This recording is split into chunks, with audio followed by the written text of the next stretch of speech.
Uh, Good afternoon. Can you hear me? Yeah, how are you? I'm doing Hi, well. How are Randall. you? Good afternoon. How are things with you? I'm enjoying this beautiful weather. Is it not hot there too? Slightly, not too bad. Yeah. And if I remember right, you're in the Michigan, right? That is correct. Gotcha. Okay. All Yeah, right. I'm in Georgia, and we've actually had several days in the 70s, and it's been very weird, but awesome. It's like, wait a minute, it's August, right? Not October? Yeah. Well, I'm not complaining at all. I've never been to Michigan. The weather is up and down here, usually up and down. Yeah. That's, I'm not a fan of snow, so. It's a hit or miss. We either get bad winters or decent winters. Yeah. Not too bad. All right, well, I'm Jen, and this is Chris. Chris is my manager. So the position itself reports to me. So I'm not sure what Allison told you. She said this is So a she quality kind of assurance analyst role. did she explain that it's not actually what the job description says? She said it's more so. Well, she gave me a brief synopsis. She said it's receiving, it's remote, but receiving documentation, images, etc., classifying materials, chemical compounds, and whatnot. Okay, yeah. So I don't know if she explained kind of the history, but Chris and I were acquired by DHL and our entire team from another company back in January. Mm. So we are fairly new to DHL ourselves. Um, but what and when they did so, the titles they gave us were ones they already had, but not necessarily fit us correctly. So while the title is quality assurance supervisor, one, you don't supervise anyone, and two, we don't do any audits.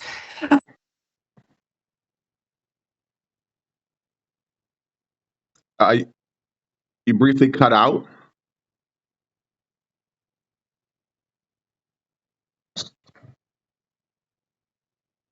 Yeah, for some reason we can't hear you, Jen. Can you still hear me, Randall? Yes. Okay.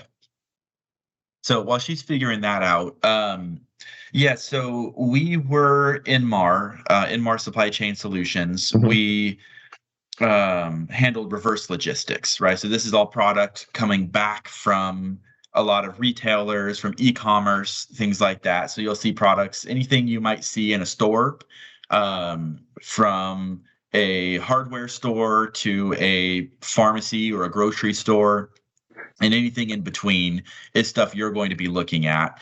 And because we processed on the reverse side, a fair amount of this stuff ends up being waste, right? Our mission really is to find value in things that might have just been disposed of because they wouldn't have had the space or the manpower to manage it.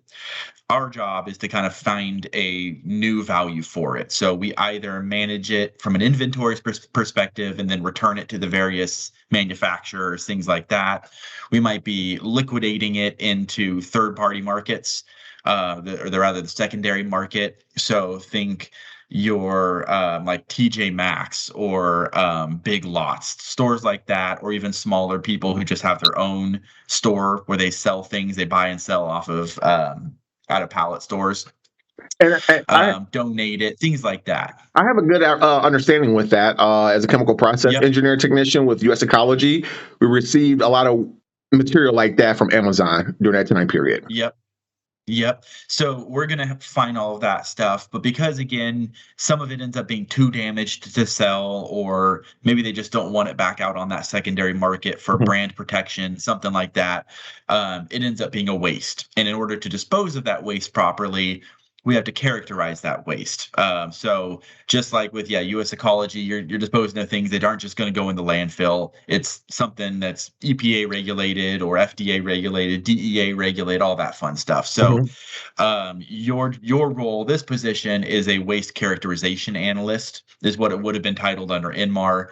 DHL didn't do any of that before. This is a kind of a new line of business for them largely. So they didn't have titles that kind of fit what we did. So that's why it's called QA. But realistically, the role is going to be largely day in, day out. You're reviewing these items. You're pulling SDS sheets. You're pulling the label off of the retailer's website to see what's in the item, reviewing all of that stuff to make sure that we have characterized it so that if it becomes a waste in our building, we make sure it goes to the right place and it's not just getting thrown in the landfill if it's not supposed to go in a landfill. So it's going to be, as Jen likes to call it, it's going to be tedious. It's a lot of just item by item, pulling up SDS sheets, maybe batching items. You might get from a retailer a whole order that's just a bunch of shirts. I mean, you can kind of do those pretty quick. You can batch them all together and say, this is just landfill waste, no worries. But it's going to be that kind of going through just items all day long and characterizing them appropriately. So, Jen, I think you're back now. Is there anything else you wanted to add to that? Can you hear me? Yes. Yes. All right. Sometimes the internet connection just is on you, No, I mean, that's pretty much it. It's I hate to say it, but yeah, if you can't stand tedious, this is not the job for you. Well, I would definitely say we do nothing but look at the computer all day long. We have hundreds of thousands of UPCs that we touch a week. I mean, it's a lot, and it definitely sounds very similar from Christopher's description from my Livingston International role as a customer release analyst. It's very similar to that, where we were dealing, and it was remote as well for that year period with them. It was pretty much 40 to 45 custom clearances per day of shipments. Now you may have bulk loads of material that can be easy to clear through various ports, etc. But when you're dealing with automotive parts, tires, different HTS codes, tariff codes, and then also regulations dealing with classifications, etc. It can be more tedious, and if you have any hiccup once you send it, it's a 5-minute response from customs. So once they send it back and it's not completely correct, they don't tell you what's wrong. You have to go through it and figure it out. So it sounds very similar to the yeah. So it sounds very similar. I would say somewhat to the background of that. Okay, good. Yeah, just it's one thing. I don't want to turn people off, but at the same time, I have to make it very clear that it's not exciting and it's a lot of, it can be tedious. It doesn't change much from day to day. You can switch from one client to the next, but now it's just a lot of research. What's the daily workload usually, or the weekly workload? With materials. Yeah, well, we don't actually personally handle anything, so it's all remote. We're all just looking at things. It can vary from, like he said, from grocery items, pharmacy items. We have a lot of e-com and clothing clients, so there's a lot of clothing. Big box stores. We do have automotive parts. It just depends. Clients send in their items every day. Some of them send every day, some once a week, some once a month. So we can't ever predict what the workload is from day to day. But we get roughly 500,000 UPCs a month that we have to review. Okay. So, I mean, you literally could go one day you're looking at chainsaws and lawnmowers, and the next day you're looking at Tylenol and, some bread rolls off the shelf in a store. Like that, it literally anything you can find in a retail store, you might be coming across to be characterizing. Now, when you look at the STS sheets, in dealing with that, is it more so, since there are various compounds or various materials, are you doing anything with regulations when you do your research within those materials, whether you're going to at the end of the day send it to the landfills or try to re-engineer, re-logistics to another place? Yes. So you're definitely, and Jen, sorry if I'm taking over here. Okay. Yeah. So, if you're hired for the position, you would definitely go through RCRA training so that you understand waste characterizing, and what the EPA expects, right, in terms of what things can be landfilled, what things need to be incinerated, what can be recycled, all of that fun stuff. You will also likely need to go through DOT training. I think all of our team right now is DOT trained, in order to make sure, because on top of the waste characterization, that includes also characterizing if things qualify for certain exceptions under DOT regulation. Do we need a placard trucks for certain types of chemicals, right? Do we need to, how do we need to label the containers and all of that fun stuff? So the biggest ones you're going to go through are RCRA and DOT. We have historically done a few other trainings here and there. I don't think, Jen, for this position, you're probably not going to need to necessarily go through like IATA and things like that, right? At this No, point. I don't think so. I think we left that part behind us. Yeah. So, um, And we ship I everything don't by ground. plan it because Everything is in a yeah, truck. we do. Everything we do ship is by truck. We don't do any air or water anymore. So And usually air is usually limited anyway. it's very limited. So Yeah. it's Yeah. different. You know, how you would characterize something for air may be different because you can't, it's a lot of volume dependent by air. And then there are Yeah. plenty of things that are forbidden by air, and you have to know how to read Yeah. those charts. And And we've I certainly do, done that training, but I think going forward, because we no longer have the part of the business that did any of the air, we're not going to continue that training, unless DHL decides to change, what we're going to do. But and I do have but I don't. and I do have previous certification through DOT as well as IATA for shipping hazmat material through Lion Technology as well. Yep. Okay. Yeah. Lion is typically who we use for our training in these areas Oh, as okay. well. Okay. Yeah. But have you ever done the RCRA training through No, Lion? no, I have not. Okay. All right. So that would be the first step, because that's Yeah. the hazardous waste is the biggest part. Well, when you say the RICWA training, I mean, I may have done it as a chemical process engineer technician by a different name. What exactly is that? No. So RCRA is RCRA the is hazardous waste rules. Yeah. It is the part of the EPA rules that cover hazardous waste. Yeah, so I might have done it. It might have been a different name at that time period in 2018, but I got my security clearance through the EPA as a chemical process engineer technician. So there was a lot of various training we had to go through as in that role with U.S. Ecology. They're now with Republic Waste. Yeah, security training I think would be different. You probably Oh. touched on some of the stuff. And just Okay. like in DOT training, you often touch on some of the hazardous waste regulations. Mm-hmm. But with RCRA training, it's very specific. It's a 2-day course. You're going through all of the actual RCRA regulations around what items can be disposed in which locations, that kind of stuff. There's a lot of, so that Okay. one's a little bit different. Gotcha. For you to actually say this is flammable, this is an oxidizer, this is toxic, this Mhm. is the various Yeah. things. Gotcha. So that's what all that kind of entails. So you have worked remotely before, you said? Yes, Livingston International as a customer release analyst, that year role with that. And briefly with PVS Chemicals. So tell me a little bit how you manage being remote and getting, keeping on track and getting your workload. I honestly, I'm pretty much set in stone, no matter whether I'm remote or in the office or within a facility.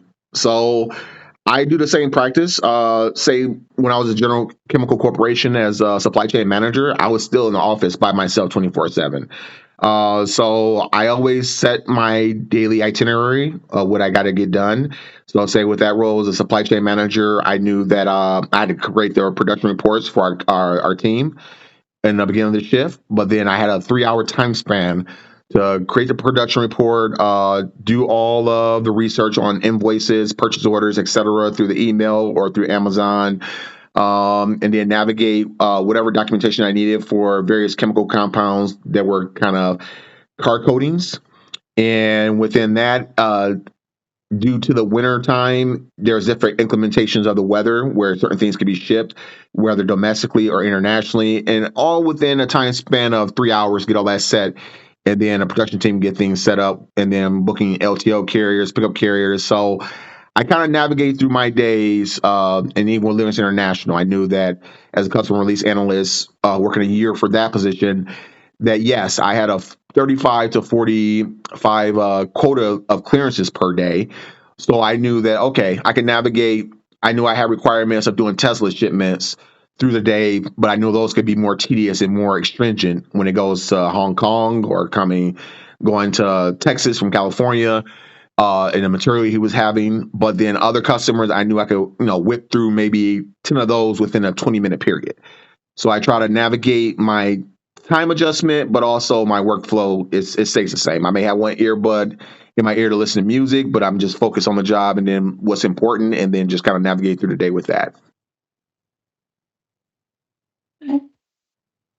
Yeah, it can be hard to not get distracted by things. Oh no. When I work remotely, so I have 2 young children, but when I work remotely, they're at daycare. So if I'm on a day shift, that wasn't an issue. Come home from those type of things. I only get distracted by my cat, so who's right there in the bowl right now. All right, Chris, do you have anything you want to talk about? Let's see here. Yeah, I mean, I think the biggest things I wanted to kind of get a better understanding of was your experience with, RCRA DOT type training, working specifically with the chemicals. So maybe you can tell me a little bit more about your U.S. ecology time. And you said you were a chemical engineer. What exactly were you doing while you were there? So that was pretty much a complete full circle. Everything from offloading, loading trucks, testing chemical waste, or it could be material from hospitals, materials from construction jobs, material from the automotive industry, testing for pH levels within those materials to go to the lab, safety protocols, corrosive, combustive materials, etc. Following safety protocols with that. Putting things in a dock, and what do you want to call it? This we had a disposal area, kind of like the dumping ground for getting rid of that waste. Inventory control when receiving material from Amazon, whether it could be anywhere from air conditioners to cleaning products. Inventory control with that, auditing with that material. That was pretty much summed it up for. And unloading, like I said, loading trucks with various carriers. And so what was the U.S. Ecology site? What was they doing there? Is it like a temporary holding site where they were like reorganizing stuff and shipping it out? Was it an actual disposal facility? It was everything. So it was the Frederick Street in downtown Detroit. They still have, I'm sorry, 3 locations in Michigan. They're all throughout the country, but they're now Republic Waste. Right. The facility in Detroit, 1923 Frederick Street, was the largest facility in Michigan. So, and the biggest moneymaker. They disposed of material there. We had a dumping area, kind of like a pit, where we dispose of material, and also we stage, whether it could be barrels of drums of hazardous waste, sack bags of hazardous material, etc. Disposed of there. They had a lab for chemists. They also had a refinery for oil as well. As a chemical process engineer technician, we was only probably 8 or 10 of us to the team, and we was in one kind of like, I would say, 1/4 of the facility that held all the drums, but also it was connected to the dumping facility as well next to it for disposing of waste. Okay. So did that stuff already come characterized, or did you have to make determinations of what it was and how it needed to be disposed? It came characterized with the hazardous material labels, whether on the drums or the sacks, as well as with paperwork for clarification. The invoices, purchase orders, etc. Paperwork, we had to make sure the material matched with the material we're testing for the levels that had to go to the lab. Now, certain things, the majority of products could be disposed of at that facility. Some material, due to its classifications, could not be disposed of at that facility. So those were the testing aspects of giving the testing material to the labs. We're in the following the correct protocols when opening, like, say corrosive drums, because if you open that up, wearing your gas mask, etc., things will spew out and it could cause a real problem dealing with acids, etc. So I would say probably 60% of the material that we receive could be disposed of at Frederick Street. 40% had to be shipped out to different facilities if we couldn't dispose of it. And as you said, you were doing the testing. Were you actually doing the testing, or were you pulling a sample and then sending it to a lab? We were doing the testing, so both. So pulling the samples, we had these little kind of, we want to call them kind of strips that could give the different color characterization of which level. Yeah, for like pH levels. pH levels for that. We had to test all those materials within a jar before sending to the lab, and then kind of that whole process. And then also we dealt with the storing the material due to classifications and the waste of the dumping area was also kind of a holding facility as well. So different classes of various materials, whether they're in drums or in sacks, went through different parts of that warehouse once we actually got everything clarified through that process before getting dumped, or whether to be shipped back out. And you were managing, or at least partially managing, that storage area as well? So it was it was 10 members to the team of chemical process engineer technicians. Literally only 3 of us worked per shift. So the manager, and then myself, and then my coworker that worked with me. So it's pretty much myself and the coworker. We pretty much did 100% of everything, and then the manager just kind of navigated, supervised. Yes. Yeah. Okay. Have you had any other work where you were doing any kind of characterizing, where you were kind of looking at products and determining? I think you mentioned maybe with Livingston, you were doing a little bit of this with the custom stuff, having to determine how to label it and ship it and stuff appropriately. Yes, Livingston, as well as General Chemical Corporation, as supply chain manager. So that's where I got my they paid for my certification through Lions Technology through DOT as well as IATA. Okay. So we had a chemist team, but I did everything from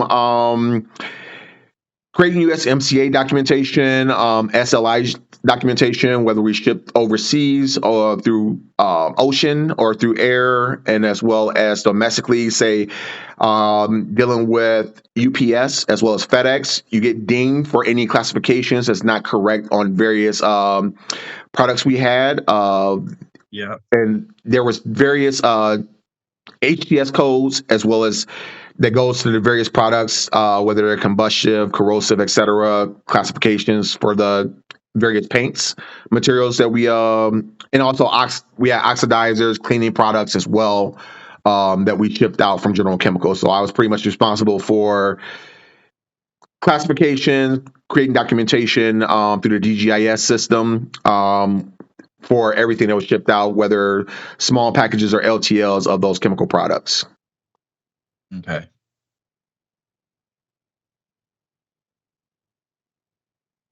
Right.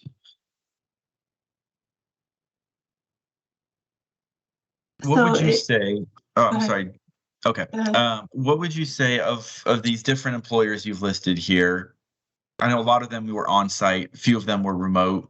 What was like in terms of getting through quotas, maybe of getting through shipments, things like that? What would have been the highest volume as like an average, like on a day-to-day basis? How many things were you being expected to get through? I would definitely say two positions. When I became a contract support accountant with U.S. Ecology after being a chemical process engineer technician and got promoted, I had a monthly quota of probably 400 to 500 contracts per day. I mean, sorry, per month, with monthly, year in and month in quotas, and those were 100% Nice Source and Columbia Pipeline Group contracts. Whether you're dealing with various bulk loads of waste, different materials, etc. That was an old EQAI system, so it's kind of pretty much everything, like, nit and gritty, one by one, step by step. And So I'm sorry, just to clarify. So when you say you had like roughly 400 contracts per month, Mhm. is that 400 like individual shipments that you were working on, or just 400 accounts? 400 individual shipments. Shipments. Well, Okay. yeah, individual shipments. So that was all, anything from before they had the merger with Public Waste. A lot of things from a Public Yep. Waste, their individual shipments, etc. That's what that was dealing with. And then also Renaissance Global Logistics. It was a large volume. I would say 35 to 45 trucks per day. With Renaissance Global Logistics, that was a subcontractor for General Motors Altium battery cells for all their electric vehicles. Yep. And that was I wouldn't say it was stringent, creating the paperwork, inventory control, auditing the batteries, different part numbers, etc. But it was also navigating kind of the various docs we had available and dealing with the, kind of the urgency of the drivers per day and creating Yep. their paperwork. Okay. Sorry, Jen, I think you had a question. Well, it's just I see. I mean, in the last 3 or 4 years, 5 years, there's been quite a number of positions and different companies. Um, can you sort of speak to why he jumped around so much? Yeah, I would definitely say COVID was an interesting time period, navigating with companies. They were going through various, I would say, restructuring as well as growth, et cetera, processes. But U.S. Ecology, that was I would say, a great opportunity where coming out of the housing crisis situation, you couldn't get a decent job in Michigan. So that time period, I was getting paid probably $15 an hour. And then when I got promoted to corporate, it went up a bump to $18 an hour. So I was just happy to be in corporate. But with the workload, et cetera, I took the next opportunity at PVS Chemicals. That was a higher salary pay position. When I got to that position, there was people retiring, et cetera, et cetera. But they were also kind of managing restructuring within their facility. So it was a lot of micromanagement. I was still kind of young, wet behind the ears, kind of immature with the micromanagement at that time period. And that's when I went to Livingston International. Great opportunity. I would say that they paid for my customs CCS license through my performance, but it was $16 an hour as well, and I had my first child on the way. So my wife was pregnant at that time period, and that's when I took a higher paying position at Willow Run Airport. Did that for a year, and then another higher payer position at General Chemical. While I was briefly there, though, I didn't know until 5 months on the job that he was 3 years behind on EPA regulations, as well as when I met with his partner corporation, HA International. Basically, there was multiple lawsuits going on. So I didn't want that to stay with me, but he inherited it from his dad. His dad died, and he took over the company. So that was not on his end, and that's when I went a lower paying position with Renaissance Global Logistics. Did that for a year. Wanted to get hired within that company. Being there for a year on as a temp.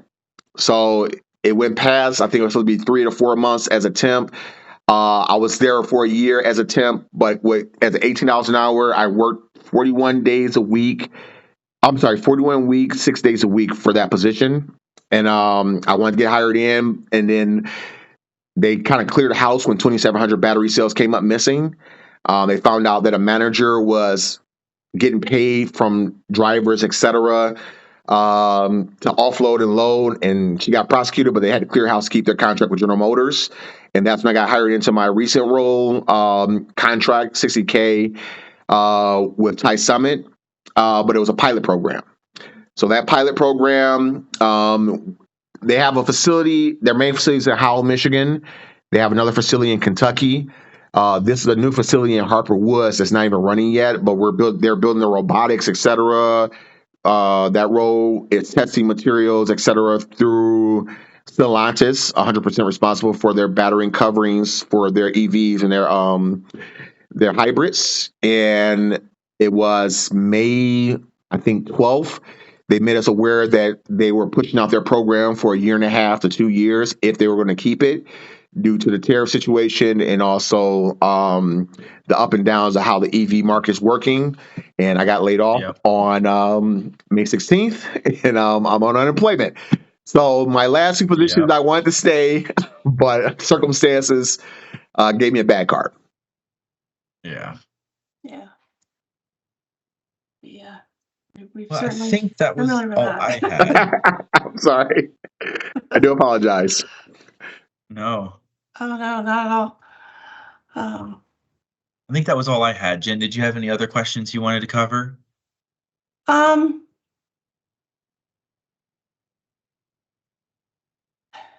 did, and as soon as you asked me, it went. Well, Randall, I know you'd asked a couple of questions at the start. Maybe while Jen, if you want to take a minute, try to remember what you were asking. Did you have anything else you wanted to ask us? No. I think what was her name? Allison that I spoke with before. Was it Allison? Mm-hmm. She said it was a newer role that you guys started with DHL. You guys gave me a little bit more clarification of it.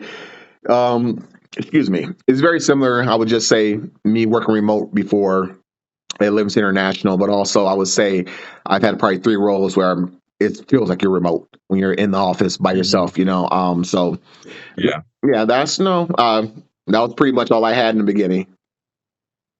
Okay. Well, Jen, did it come back? It did not come back. No. Okay.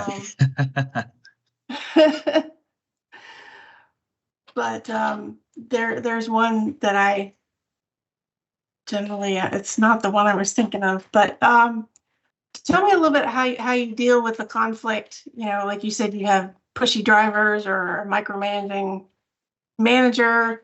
How do you respond to those sorts of things? How do you manage that? Respond to those that sort of conflict type situations. I would definitely say it prepared me when I was at Willow Run Airport. When I got probably my 4th month on the job, I got their hardest account with Global Wings, and I was dealing with the owner of the company and his 2 managers. So it was pretty much, if there's a hiccup within 5 minutes, he's on the phone with you. He's on and he's not very happy. So I'm very, how can I say, attentive to detail, but also a perfectionist at times. So I try to solve the issue as best as possible to put out the fires. Any type of fire, whether, and even with drivers, you can have drivers that are like, like I'm pressed for time. I got to get this loaded. I got to get that loaded. I try to solve the issue as best and expedient as possible. Make sure cooler heads are prevailing, but also give factual data to help navigate to make sure everything's can be done to the best of our abilities or my ability for the company, and then take it step by step. And that's always, I think, is the best approach to solve the problem. Put the fire out, follow all the ABCs that gets you to point to get everything where the customer knows, okay, these dots are all crossed and T's are crossed, and take it step by step. And then I think usually it always works out where people are, patient. People are patient? Somewhat. Somewhat. Detroit must be a little different than where we are, where I am. So, So here, maybe a related question here. So you've got, let's just say you've got one of your drivers who's in a hurry, wants to get on his way, and you've got your boss is asking you to complete a different project at the same time. You've got a lot of competing priorities. How do you look at, you've only got so many fires you could put out at one time, right? So how do you kind of manage prioritizing which of those fires you need to get put out first? I look at the urgency of the project, or my boss says, okay, this is urgent for right now, but then I have a driver that is in a hurry to get out of there. So I try to talk to the driver and say, hey, can you give me a 30 to 40-minute time? I try to get a negotiable time period with that driver to say, okay, can you maybe give a certain time period for I can handle this, but also I'll get you out as expediently as possible. And then also try to multitask with getting what my boss is asking me to do done first and foremost. Yeah. Okay.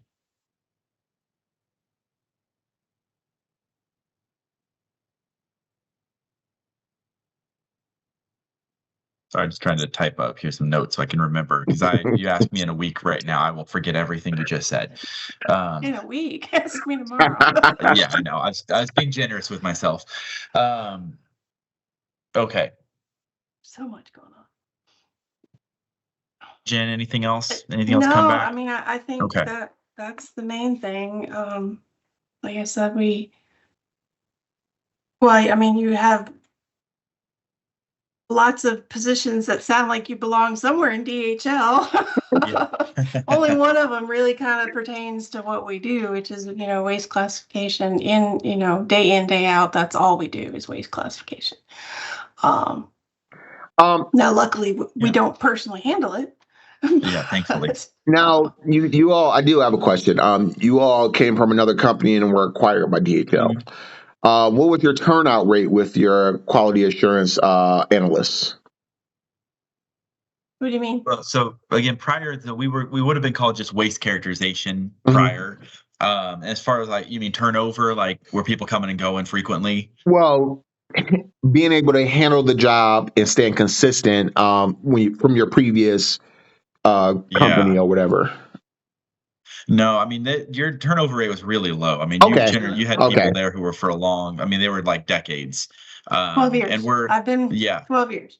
Okay. Yeah. Okay. So, and then we're hiring for the positions. We have somebody who's just moving out of country, and that's the only reason they're leaving. Mhm. So it's Yep. once you She get just it, got you married, and got her it. husband lives overseas, and so they're moving Yeah. overseas. So once you get like the gist of the position, you've got it. Like you understand it. Like you're Yeah, day by day.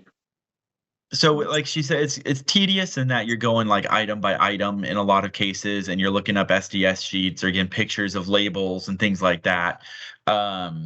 But once you have some of the training, once you get down to it, the work itself isn't super complicated. Mm. It just becomes a lot of the same thing Tedious. over and over and over. Okay. So you'll start out, it'll probably be pretty slow, right? It's going to take some time to get used to where do you find things, how quickly you can do that. And then eventually, the longer you do it, the more you can even look at items and you know exactly what that's going to be, because it's just another version of another item you've characterized a million times. So, you start to get quicker and quicker at it. It's always going to be tedious in that it's always the same stuff, but you become faster, you become more knowledgeable as you do it more, certainly. Okay. Yeah. And you turn into a super geek and you see a new product in a grocery store, and you actually start reading the labels and taking pictures. And when is it going to be in our file? Yeah. So. Okay. Well, thank you for your time, Randall. We certainly appreciate it. We will likely have a few more interviews we'll be going through, but we will certainly be in touch as soon as we have some more information. Okay. Okay. And I appreciate you guys' time today. Thank you. All right. It's nice to meet you. You too. Bye. Bye.